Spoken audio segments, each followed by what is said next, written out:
Setiap kali isteri dan anak-anak suap nasi masuk dalam mulut, Nabi sebut hatta ma taj'alu fi fimra'atik.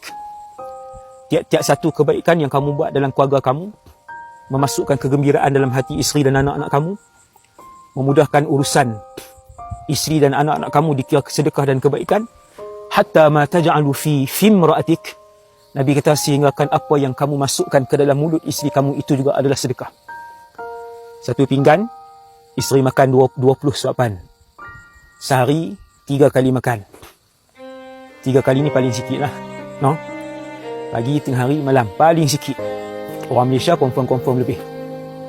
60 kali isteri suap, 60 kali sedekah. Allah Ta'ala kira untuk si suami tadi. Abang-abang, ayah-ayah, anak kita 3 orang contoh, isteri seorang, 4 orang.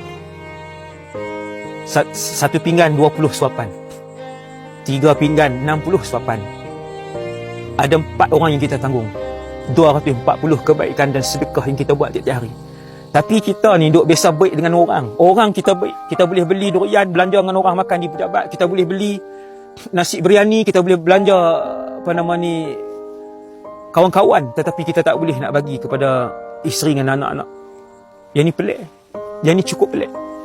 Salah mengamalkan agama ini, ataupun salah dalam memahami agama ini.